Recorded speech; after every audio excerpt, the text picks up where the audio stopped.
My sister and her husband have been struggling with infertility since they got married 12 years ago. They've tried absolutely everything, from medical to spiritual, but unfortunately, nothing works. Now that she's approaching late 30s, they're starting to look into adoption, but it's also been a slow going. Since their financial condition isn't exactly stable from multiple rounds of fertility treatments they went through. I can only imagine the struggle, and I sympathize with her. But the stress this situation is bringing her and her husband honestly puts a strain on our relationship. My husband and I lost our best friends, Mason and his wife, Kate, 2 weeks ago in a horrible car accident. They left behind their son Pete, who isn't even 2 yet. It was so sudden and so heart-wrenching. We're still grieving, which lowers out contact with a lot of people, including my sister and Bil.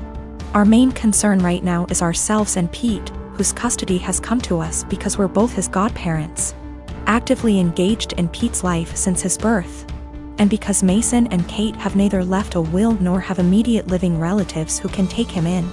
We've decided to adopt Pete as soon as we can stomach the process. My husband and I never planned on having kids, and even if we did, this is absolutely not the way we want to go about it. The situation is far from ideal, but we're starting the adoption process yesterday, for Pete's safety if nothing else. We broke the news to our extended families and friends, letting them know that my husband and I won't be very available for a little longer because of this. I know my sister and brother-in-law will have something to say about this. I'm prepared for a few heated text messages or voicemails. However, I didn't expect them to turn up on our doorstep, crying about how unfair it is that we were given everything they wanted, and how we didn't deserve to be parents because we didn't go through what they had to. I've never seen my husband so angry before. He's usually very mild and gentle, but recent events have stretched our patience to the limits. We kicked them off of our porch, and I told my sister before she left that since our pain inconveniences her so much, I won't have her around me and my family at all anymore. I know she made a fuss about it, and now everyone has something to say to us. We turned off our phones, so we don't know which ones are cursing us and which one aren't. I know some did //r. My husband and I are both in pain and grieving, and we can't trust ourselves to be objective. For the sake of disclosure, my husband and I are both men.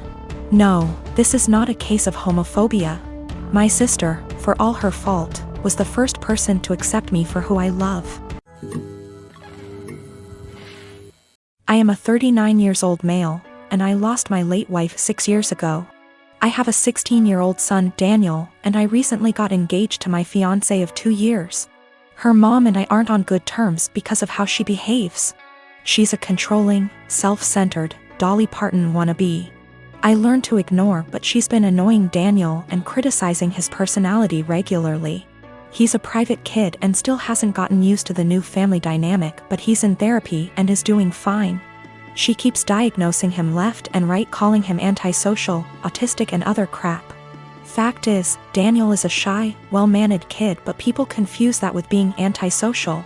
Mother-in-law tried several times to force Daniel to open up by embarrassing him with personal questions on family dinners and test his personality type. I've realized the effect her behavior had on Daniel, so I gave him the choice to no longer be in the same room / house as mother-in-law, and he appreciated this a lot. Mother-in-law didn't like that Daniel kept his distance and no longer visits and kept ing about how spoiled he will become for her daughter to deal with.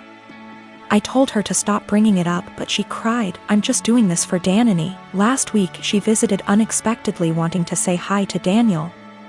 After Daniel greeted her, he went into the bathroom and she went into the living room with my fiancé. I was in my bedroom when Daniel came and said his journal was gone. We looked for it but didn't find it. I asked my fiancé, who was alone in the kitchen, but didn't see it. I paused for a second to ask where mother-in-law was. My fiancé said in the living room, but I saw her coming down the stairs. I asked where she was. She said the bathroom. I saw her purse in hand, so I bluntly asked if she took Daniel's journal. She looked offended and called for my fiancé when I insisted to see inside her purse. She wanted to leave, but I didn't let her. Fiancé told me to stop it, but I insisted, and the journal was there.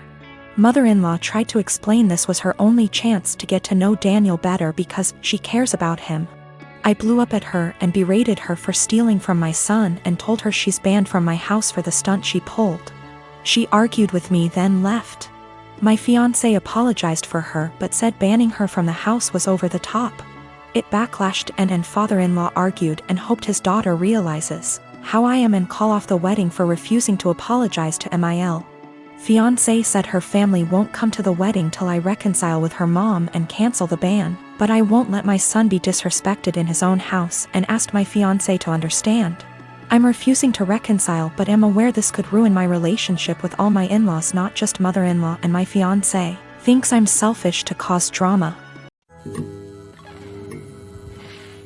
I had been with Carrie for 10 years, best friends since we met at the age of 12 in high school. We had tons of amazing memories. We've traveled to several countries together and made long-term work for 3 years while separated due to studies. Last Thursday I proposed to her in St. Lucia, not in front of anyone mind you, I wanted it to just be private.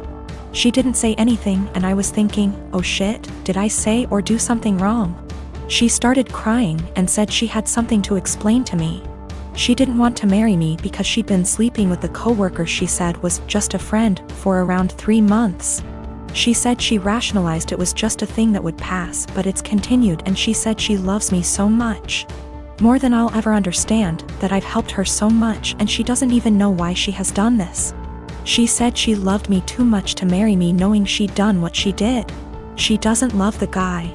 It was just sex and she had been trying to stop the affair, but I proposed before that happened and she said she knew when I was kneeling that she couldn't marry me, not after everything I'd done for her, so she told me.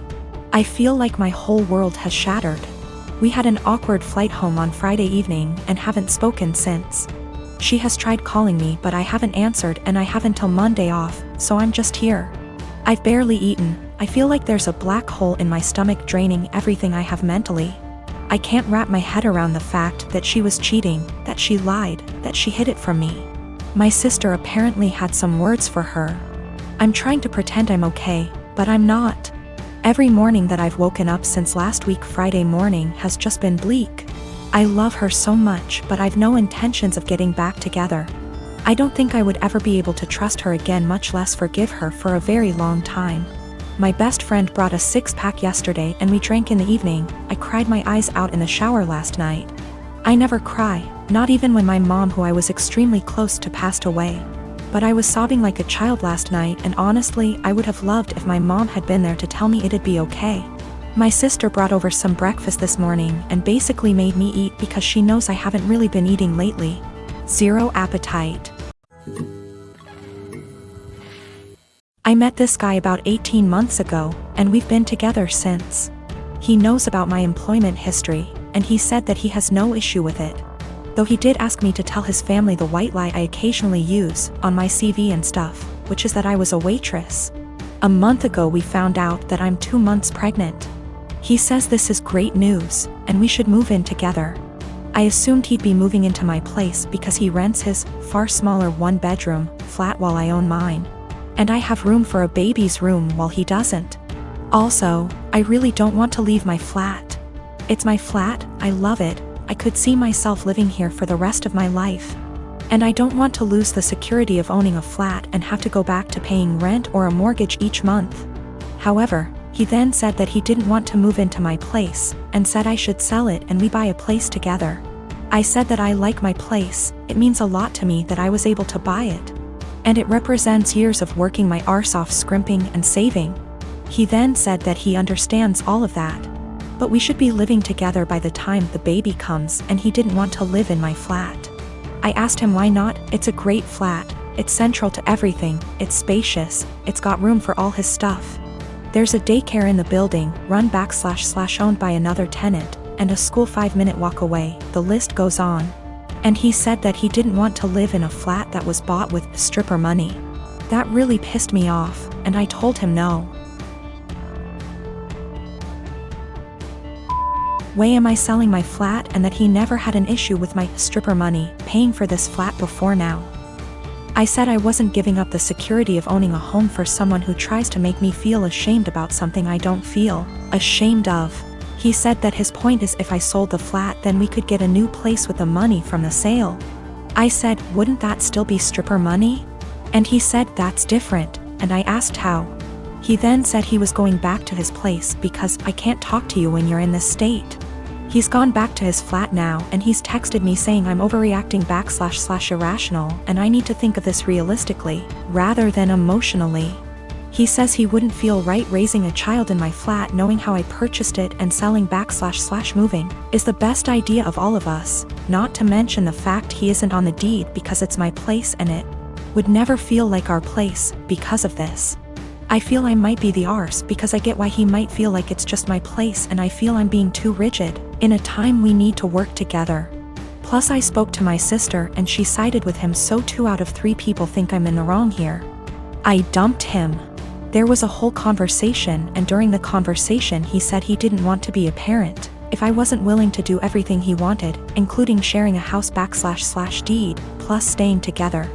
Also, at the start of the conversation I said what a few people suggested, which was that I'd be willing to sell and split the house with him, provided he paid 50%, and he got very, very angry. Very, very quickly.